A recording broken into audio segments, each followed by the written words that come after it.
तो यहाँ पर हमें दो लाइंस दी हुई हैं, पैरेलल लाइंस, दो पेयर दिए हुए हैं, लाइन P और Q दोनों पैरेलल हैं और लाइन L और M दोनों पैरेलल हैं, और ABC एंगल्स जो पिक्चर में दिए हुए हैं वो हमें फाइंड करने हैं। तो सबसे पहले हम एंगल A फाइंड करते हैं। यहाँ पर हम देख रहे हैं कि एंगल A और एंगल 80 डिग्रीज दोनों इंटीरियर एंगल्स हैं, क्योंकि दोनों पैरेलल लाइंस के अंदर हैं।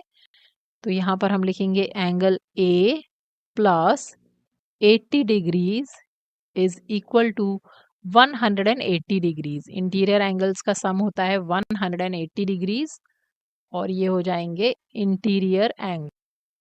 तो इस इक्वेशन से हम एंगल A फाइंड कर सकते हैं। एंगल A हो जाएगा 180 डिग्रीज माइनस 80, तो एंगल A हो जाएगा 100 डिग्रीज। एक एंगल हमने निकाल लिया। अब हमें B और C की वैल्यू फाइंड करनी है। इसे हम बॉक्स कर लेते हैं।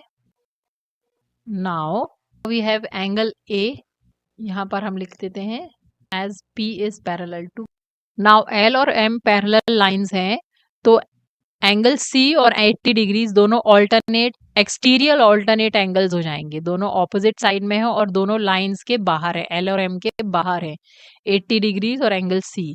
तो जब ये दोनों लाइंस पैरेलल हैं और P is transversal, therefore angle C is equal to 80 degree.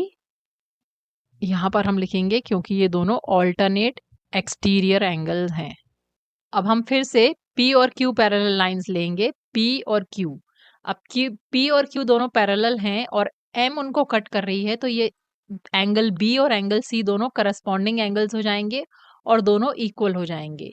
तो एंगल B क्योंकि एंगल C के इक्वल है, तो एंगल B भी 80 डिग्रीज हो जाएगा। तो यहाँ पर हमने एंगल C फाइंड कर लिया है। पहले हम C को मार्क कर देते हैं, बॉक्स कर देते हैं, और अब हम लेते हैं P is parallel to Q और M is a transversal. Angle B equals angle C because of corresponding angles. Therefore, angle B की वैल्यू हो जाएगी 80 डिग्रीज, क्योंकि एंगल C की ऑलरेडी 80 डिग्री है, दोनों इक्वल हैं, तो एंगल B भी 80 डिग्रीज हो जाएगा।